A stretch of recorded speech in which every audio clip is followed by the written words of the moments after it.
Welcome students.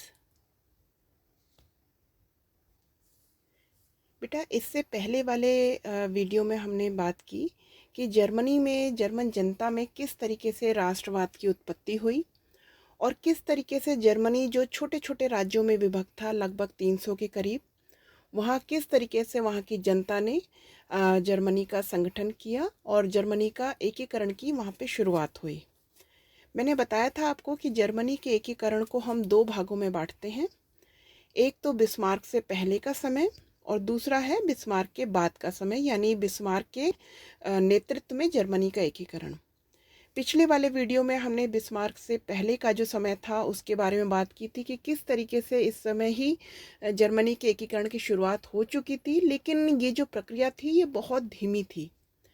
Germany का जो पूर्ण एकीकरण हुआ है वो बिस्मार्क के नेतृत्व के अधीन हुआ है।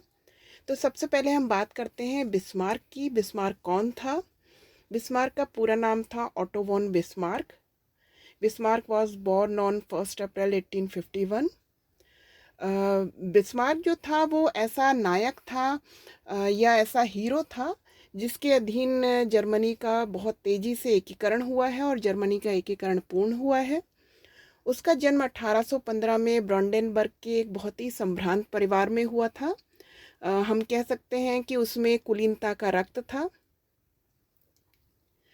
अपनी प्रारंभिक शिक्षा पूर्ण करने के बाद उसने असैनिक सेवा को ज्वाइन कर लिया, परंतु शीघ्र ही यहाँ उसका मन नहीं लगा और उसने इस जॉब से रिजाइन कर दिया और अपनी पिता की जागीर में चला गया और वहीं रह के काम करने लगा।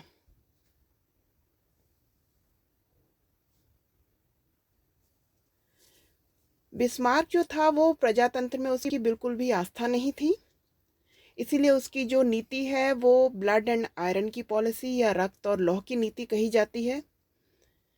उसने जो राजनीति थी उसमें 1847 में प्रवेश किया है।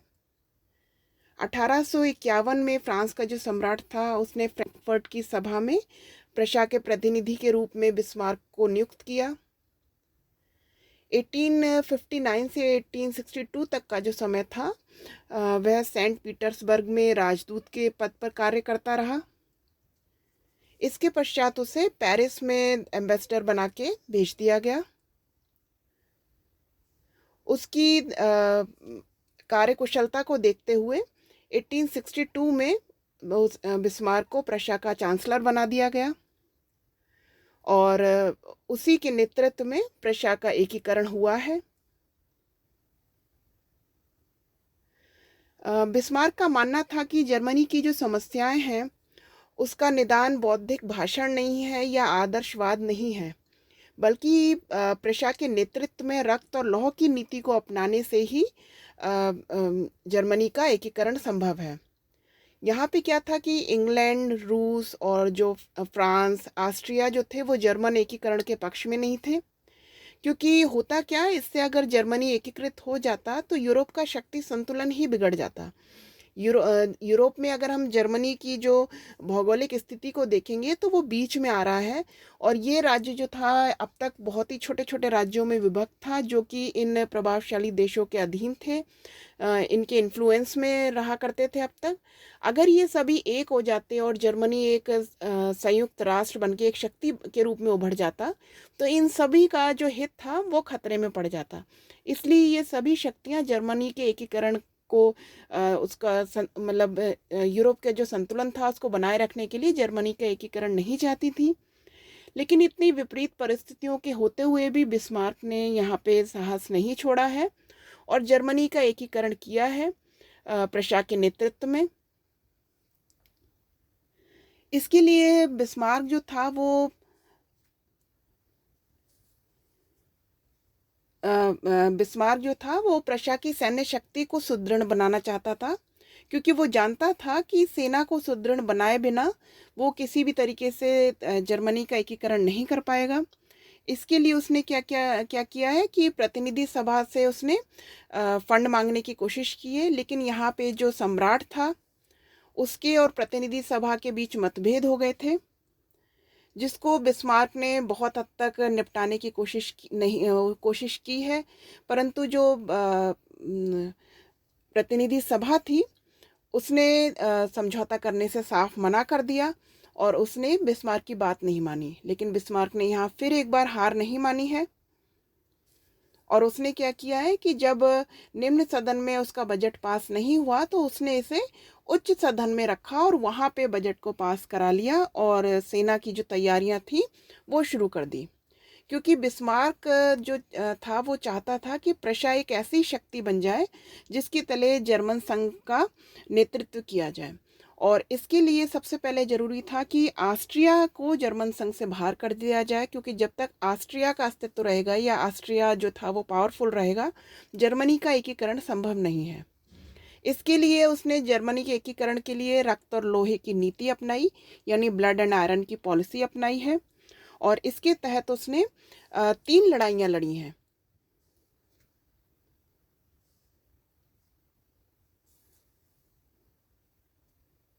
यहाँ पर हम देखते हैं कि जो बिस्मार्क था ये बहुत ही बड़ा डिप्लोमेट था, यूरोप का बहुत बड़ा डिप्लोमेट साबित हुआ है और इसकी जो कुशलता थी बाद में यूरोप में सभी शक्तियों ने इसको माना है। अब जर्मनी के एकीकरण के लिए इसने क्या किया है, 3 युद्ध लड़े हैं, जिसको हम 3 फेज भी कह सकते हैं या 3 चरण कह सकते हैं। पहला था द वॉर विद डेनमार्क, जो कि 1864 में हुआ है। यानी ये बिस्मार्क के अधीन जो जर्मनी का एकीकरण हुआ है उसका प्रथम चरण था, जिसमें बिस्मार्क ने डेनमार्क के साथ युद्ध किया है 1864 में। यहाँ क्या था कि स्लेश्विक और हॉल्स्टीन नामक 2 रियासतें थीं जिन पर डेनमार्क अपना आधिपत्य मानता था, परंतु अभी तक ये जो रियासतें थीं ये उसका अविभाज्य अंग नहीं थी, यानी पूरी तरह से उसके अधीन नहीं थी। अब ये जो डचियां थी इन पर अधिकार को लेकर लगातार विवाद था और वास्तव में ये विवाद जो था ये 10वीं शताब्दी से ही चला आ रहा था। हॉल्स्टीन और स्लेश्विक में जर्मन जनता का बहुमत था, लेकिन यहाँ पे डेन लोग भी थे, पर जर्मन जनता जो थी उसका बहुमत था। अब बाद में हम देखते हैं कि डेनमार्क ने इन दोनों डचियों पर पूर्ण अधिकार करने की कोशिश की है, जिसका जर्मन जनता ने बहुत विरोध किया। अब इस विवाद को सुलझाने के लिए क्या हुआ, 1852 में लंदन में एक सम्मेलन बुलाया गया है। इस सम्मेलन में निर्णय लिया गया कि डेनमार्क का इन डचियों पर अधिकार तो रहेगा, परंतु इनका पूर्ण विलय डेनमार्क में नहीं किया जाएगा। लंदन की जो ये संधि थी इसका लगभग 10 वर्ष के करीब पालन किया गया, परंतु 1863 में डेनमार्क का जो शासक था फ्रेडरिक सेवंथ, इसने नए संविधान के तहत हॉल्स्टीन पर पूर्ण आधिपत्य स्थापित कर लिया, जिससे क्या हुआ, लंदन की संधि जो थी वो टूट गई या वो भंग हो गई। अब इसके विरोध में जो जर्मन संघीय डायट थी उसने डेनमार्क के खिलाफ कार्रवाई करने का अपना मानस बना लिया और इसी की परिणति हम देखते हैं कि 1864 के युद्ध में हुई है। अब इन परिस्थितियों को हम देखते हैं बिस्मार्क ने पूरी तरह भुनाया है। बिस्मार्क की कूटनीतिक क्षमता हम यहाँ देखते हैं। हॉल्स्टाइन और स्लेश्विक जो थे वो जर्मनी के लिए बहुत उपयोगी थे, क्योंकि यहाँ नाविक विकास भी प्रशा के लिए बहुत उपयोगी था और बाकी जो यहाँ की सामरिक स्थिति थी, जो भौगोलिक स्थिति थी, वो सामरिक दृष्टि से बहुत ज़्यादा उपयोगी थी इन दोनों की ही। इसलिए बिस्मार्क इन्हें जर्मनी में मिलाना चाहता था। अब इस काम के लिए बिस्मार्क ने क्या किया है, फिर कूटनीति का सहारा लिया है और जनवरी 1864 में उसने ऑस्ट्रिया के साथ एक समझौता कर लिया है।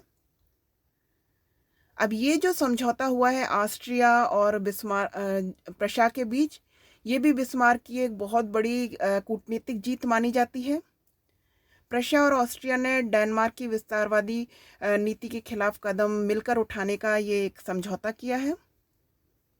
यहाँ पर क्या था, डेनमार्क को आशा थी कि उसे इंग्लैंड से सहायता मिल जाएगी, लेकिन उसे कोई भी सहायता नहीं मिली और इसलिए उसने क्या किया था, इन दोनों शक्तियों की परवाह नहीं की थी और फरवरी 1864 में ऑस्ट्रिया और प्रशा की जो संयुक्त सेनाएं थी उन्होंने डेनमार्क पर आक्रमण कर दिया। जब डेनमार्क को कहीं से सहायता नहीं मिली तो उसकी हार हो गई है यहाँ पे। परिणाम स्वरूप अक्टूबर 1864 में वियना की संधि की गई। इस संधि के अनुसार ये युद्ध समाप्त हो गया और प्रशा और ऑस्ट्रिया को स्लेश्विक, हॉलस्टीन और लावेनबुर्ग की जो डचियां थीं, इन तीनों पर इन दोनों का अधिकार हो गया। लेकिन आगे हम देखते हैं कि इन डचियों पर अधिकार को लेकर ही प्रशा और ऑस्ट्रिया में मतभेद उत्पन्न हो गए हैं। ऑस्ट्रिया जो था वो चाहता था कि हॉलस्टाइन और स्लेश्विक पर ऑगस्टनबर्ग के ड्यूक जो फ्रेडरिक था उसका अधिकार हो जाए, जबकि बिस्मार्क जो था वो इन्हें जर्मनी में मिलाना चाहता था। अब इस विवाद के निपटारे को लेकर 14 अगस्त 1865 को गेस्टाइन नामक स्थान पर एक मीटिंग हुई है, जिसमें विलियम और फ्रांसिस जोसेफ के मध्य एक समझौता हो गया है। इस समझौते के अनुसार स्लेश्विक और लावेजबुर्ग की जो डचियां थीं उन पर प्रशा का अधिकार रहेगा और ऑस्ट्रिया को हॉलस्टाइन दे दिया गया। कील का जो पोर्ट था, कील का जो बंदरगाह था, उस पर भी प्रशा और ऑस्ट्रिया के संयुक्त आधिपत्य स्वीकार कर लिया गया, परंतु प्रशा को वहां किलेबंदी करने का अधिकार मिल गया। अब ये जो गेस्टाइन समझौता था ये भी बिस्मार्क की एक बहुत बड़ी कूटनीतिक उपलब्धि थी, एक डिप्लोमेटिक जीत थी, जिसके तहत वास्तव में ऑस्ट्रिया को कुछ भी नहीं मिला और बिस्मार्क ने प्रशा को बहुत कुछ दिला दिया।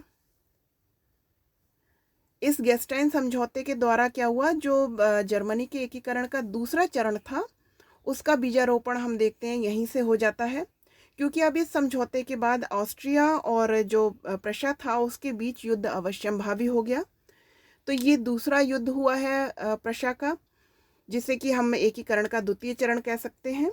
प्रशा और ऑस्ट्रिया का युद्ध, बैटल विद ऑस्ट्रिया, जो कि 1866 में हुई है, जिसे सेडोवा का युद्ध कहा जाता है। एक्चुअली गेस्टाइन समझौता जो था वहीं से जर्मनी के एकीकरण का द्वितीय चरण शुरू हो गया है और ये युद्ध अवश्यंभावी बन गया था। बिस्मार्क ने ऑस्ट्रिया को पराजित करने के लिए सबसे पहले कोशिश क्या की है, उसे मित्र विहीन बनाने की कोशिश की है। यूरोप में उसके जितने भी फ्रेंड्स थे उसने उनसे अलग करने की कोशिश की है। और दूसरा काम उसने किया है, यूरोप में जो जर्मनी का सम्राट था उसके अनुकूल वातावरण तैयार करना और उसे यूरोप में सहयोग और समर्थन प्राप्त हो सके, ये उसका दूसरा काम था और उसे इन दोनों में ही सफलता मिली। इसके लिए बिस्मार्क ने रूस को मित्र बनाने के लिए पोलैंड से जो युद्ध चल रहा था वहां के विद्रोह को शांत करने में रूस की मदद की। इंग्लैंड पहले से ही न्यूट्रल था, यहाँ पे अलगाव की स्थिति में था। यहाँ पर बिस्मार्क को बस चिंता थी तो सिर्फ नेपोलियन तृतीय की, जो फ्रांस का था। इसके लिए उसने वो नेपोलियन तृतीय से मिला है 1865 में, जिसके परिणाम स्वरूप नेपोलियन तृतीय ने बिस्मार्क का जो ऑस्ट्रिया के साथ युद्ध होना था उसमें न्यूट्रल रहने की, यानी तटस्थ रहने का उसे आश्वासन दिया। पर ये जो नेपोलियन था उसे यहाँ पे आशा थी कि इस युद्ध के बाद बिस्मार्क उसे अवश्य कुछ ना कुछ देगा। उसे आशा थी कि राइन जो प्रदेश था, राइन नदी का प्रदेश था, उसे यहाँ वो मिलने की आशा थी। यहाँ पर भी हम देखते हैं कि बिस्मार्क की ये कूटनीतिज्ञ विजय थी, वो बहुत अच्छा कूटनीतिज्ञ था, उसने नेपोलियन तृतीय को अपने पक्ष में कर लिया। और इसके साथ ही वो उसने क्या किया, इटली का जो प्रमुख राज्य था पीडमोंट सार्डिनिया, उससे भी उसने मित्रता कर ली है। क्योंकि यहाँ पे क्या था, ऑस्ट्रिया जो था उसने इटली का जो वेनेशिया का प्रदेश था उस पर अधिकार कर रखा था, इसलिए बिस्मार्क को पूरा विश्वास था कि इटली भी उसका सहयोग करेगा। अब बिस्मार्क ने क्या किया, वो ऑस्ट्रिया के विरुद्ध युद्ध का बहाना ढूंढने लगा। जो हॉलस्टाइन डची थी वहाँ की जनता जो थी वो ऑस्ट्रिया से उसके शासन से बहुत अधिक क्रोधित थी। ऑस्ट्रिया जो था वो कील का जो ड्यूक ऑफ ऑगस्टनबर्ग था उसके पक्ष में जो वहाँ आंदोलन चल रहा था उसे प्रोत्साहित कर रहा था। प्रशा ने इसका विरोध किया। ऑस्ट्रिया ने इसका उत्तर देते हुए क्या किया है, 1864 में ऑस्ट्रिया प्रशा के बीच जो संधि थी उसे समाप्ति की घोषणा कर दी है उसने। और 1 जून 1866 को ऑस्ट्रिया ने स्लेश्विक और हॉलस्टाइन जो थे उनके विवाद को सुलझाने के लिए उसने जर्मन संघीय संसद को आमंत्रित किया है। अब यहाँ पे ऑस्ट्रिया के इशारे पर संसद ने क्या किया, डेनमार्क के जो तीनों प्रदेश थे उन्हें ऑगस्टनबर्ग के ड्यूक को देने का निर्णय ले लिया। अब बिस्मार्क ने इसका बहुत ज़बरदस्त विरोध किया। इससे स्पष्ट हो गया कि जो प्रशा था वो गेस्टाइन समझौते से अब मुक्त हो गया। जो प्रशा और ऑस्ट्रिया के बीच समझौता हुआ था वो अब खत्म हो गया। बिस्मार्क ने यहाँ पर बिना बिल्कुल भी समय गंवाए हॉलस्टीन में अपनी सेनाएं भेज दी हैं। इधर ऑस्ट्रिया ने भी क्या किया, बिस्मार्क के खिलाफ सेना भेजने का जर्मन संसद से प्रस्ताव पारित करा लिया। अब इससे नाराज होकर बिस्मार्क ने जर्मन संसद जो थी उसको भंग करने की घोषणा कर दी और ऑस्ट्रिया के विरुद्ध युद्ध की घोषणा कर दी। अब ऑस्ट्रिया और प्रशा के मध्य जो युद्ध हुआ है उसका निर्णय 7 सप्ताह में हो गया है, 7 वीक्स में। इसलिए इस युद्ध को बैटल ऑफ 7 वीक्स कहा जाता है, जो कि 16 मई से 3 जुलाई 1866 तक चला है। 3 जुलाई 1866 को सेडोवा नामक स्थानों पर दोनों सेनाओं के मध्य घमासान युद्ध हुआ है, जिसमें ऑस्ट्रिया की पराजय हो गई है और जो विजित राष्ट्र प्रशा था उससे यहाँ संधि की वार्ता शुरू हुई और प्राग नामक स्थान पर यह संधि हुई है, इसलिए इसे प्राग संधि कहा जाता है, जो कि 23 अगस्त 1866 को हुई है। इस संधि के अनुसार इसकी जो पहली शर्त थी वो थी कि ऑस्ट्रिया ने जो पुराना जर्मन परिसंघ था उसके विघटन को स्वीकार कर लिया, जिसे ऑस्ट्रिया ने विघटित कर दिया था, बिस्मार्क ने विघटित कर दिया था। दूसरी इसकी जो शर्त मानी गई वो ये थी कि युद्ध के हट जाने के रूप में ऑस्ट्रिया 30 लाख पाउंड प्रशा को देगा। तीसरी जो इसमें शर्त तय हुई वो थी मेंस नदी जो थी उसके उत्तर में स्थित जितने भी राज्य थे वहाँ उन सभी को प्रशा के नेतृत्व में एक नया संघ घोषित कर दिया गया, जो कि उत्तरी जर्मनी संघ बनाया गया। इसे भी ऑस्ट्रिया ने मान लिया। तीसरा था यहाँ के जो हनोवर, हॉलस्टाइन, स्लेशविग, हेस्का-सेल, नासाउ आदि जो राज्य थे इन सभी को प्रशा में सम्मिलित कर दिया गया और प्रशा के अधीन इनको मान लिया गया। अब ये जो युद्ध था वो यूरोपीय इतिहास में बहुत ही महत्वपूर्ण था, क्योंकि इसके पश्चात प्रशा की स्थिति जो थी वो बहुत मजबूत हो गई। प्रशा की सीमाओं में बहुत अधिक विस्तार हुआ। इसके विपरीत क्या हुआ, ऑस्ट्रिया की शक्ति बहुत अधिक कम हो गई और जो यूरोप में ऑस्ट्रिया की प्रतिष्ठा थी वो भी कम हो गई। कील का जो बंदरगाह था उस पर अधिकार के साथ ही संपूर्ण जो उत्तरी जर्मनी था उसका एकीकरण प्रशा की अध्यक्षता में एकीकरण पूरा हो गया। इस युद्ध के पश्चात यूरोप में बिस्मार्क को एक बहुत ही कुशल राजनीतिज्ञ, बहुत ही कुशल डिप्लोमेट मान लिया गया। और यहाँ पे हम देखते हैं कि इटली से भी ऑस्ट्रिया के संबंध यहाँ पे विच्छेद हो गए हैं इस युद्ध के बाद। इस तरीके से जो जर्मनी के एकीकरण का दूसरा जो चरण था वो पूरा हुआ है। इसके बाद है जर्मनी के एकीकरण का तीसरा चरण, यानी फ्रांस प्रशा युद्ध, फ्रांस एंड प्रशास वॉर। वास्तव में जो सेडोवा युद्ध हुआ है, यानी जिसमें ऑस्ट्रिया की हार हुई है, ये यूरोपीय इतिहास में एक निर्णायक युद्ध रहा। यूरोप का जो राजनीतिक संतुलन था उस पर भी इस घटना ने बहुत अधिक प्रभाव डाला है। यहाँ पे हुआ क्या है कि फ्रांस के जो शासक था नेपोलियन तृतीय, उसके सम्मान और प्रतिष्ठा में भी इस युद्ध से बहुत गहरी ठेस पहुंची है, क्योंकि जो नेपोलियन तृतीय था वो इस युद्ध में तटस्थ रहा था और उससे बहुत कुछ मिलने की आशा थी, पर उसे कुछ नहीं मिल पाया। उससे हुआ क्या, उसकी इस वजह से फ्रांस में उसकी बहुत ज़्यादा उसका प्रतिकार किया गया। फ्रांस में जो जनमानस था वो सेडोवा के युद्ध का बदला लेने के लिए नेपोलियन तृतीय से मांग करने लगा और नेपोलियन तृतीय के विरुद्ध एक जनाक्रोश देखा जाने लगा। दूसरी तरफ बिस्मार्क जो था वो ये बहुत अच्छी तरह जानता था कि फ्रांस से युद्ध किए बिना जर्मनी का एकीकरण पूर्ण नहीं हो सकता, क्योंकि जर्मनी का जो दक्षिणी राज्य था वो फ्रांस के अधीन था। अब यहाँ पे दोनों ही तरफ से युद्ध की पृष्ठभूमि तैयार हो चुकी थी और जो फ्रांस और प्रशा के बीच युद्ध था वो एक तरीके से अवश्यंभावी बन गया था।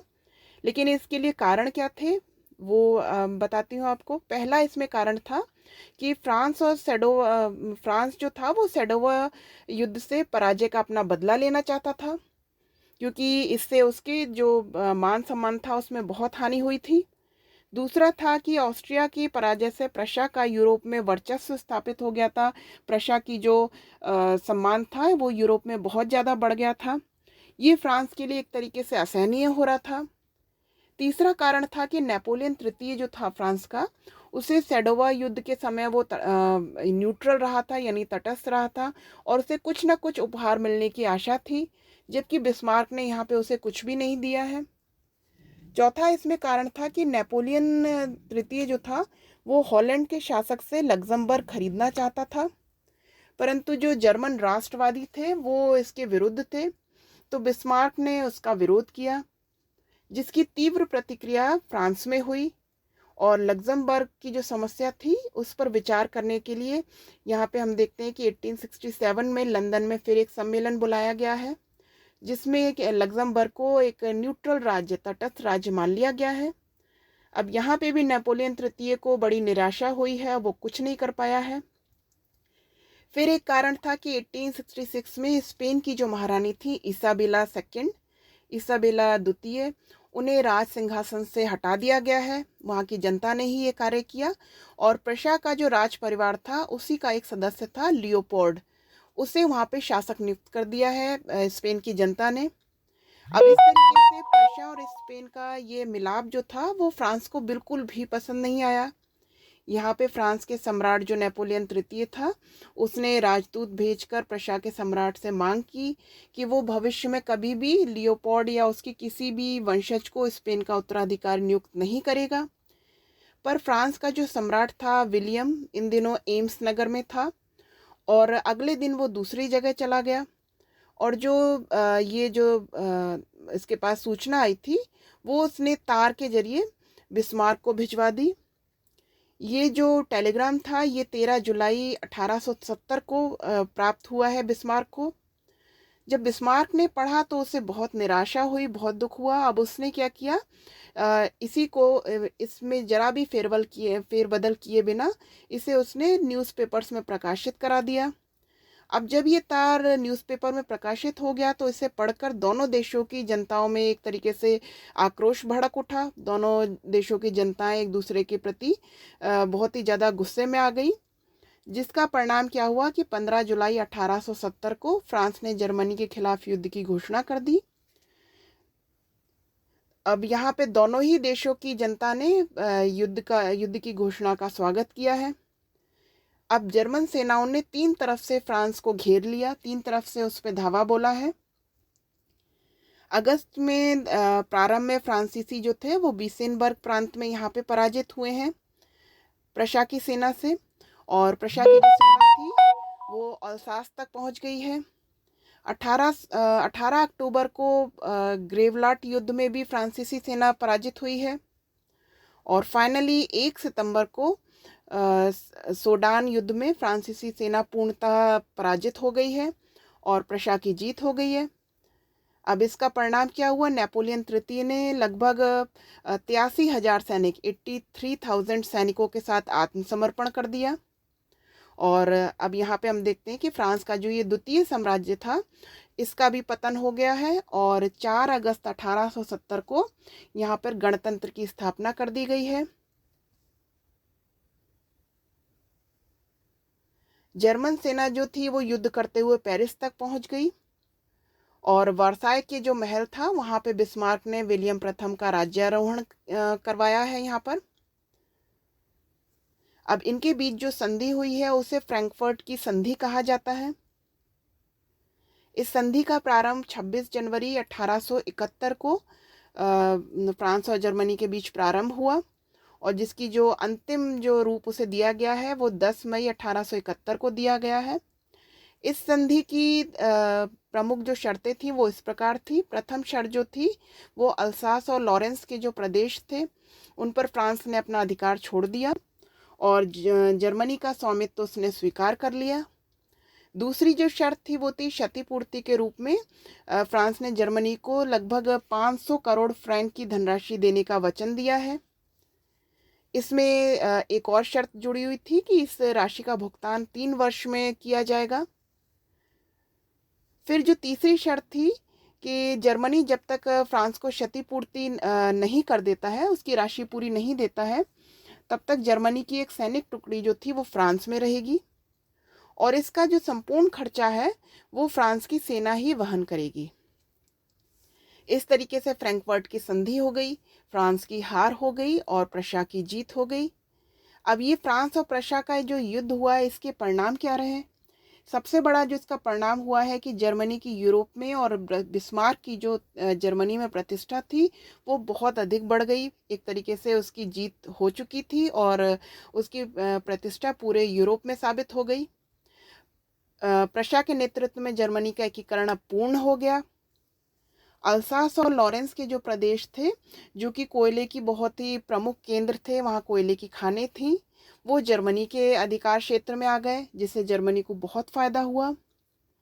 फिर इसके बाद फ्रांस का जो नेपोलियन तृतीय था, उसका जो द्वितीय साम्राज्य था उसका पतन हो गया और फ्रांस में भी गणराज्य की स्थापना हो गई है और जर्मनी का जो संघीय संविधान था वो अब बनाया गया है और इस युद्ध के पश्चात जर्मनी का एकीकरण पूरा हो गया, जो कि बिस्मार्क की रक्त और लोहे की नीति का परिणाम था। इस तरीके से हम देखते हैं जर्मन संघ का एकीकरण पूरा हो गया है यहाँ पे। Thank you.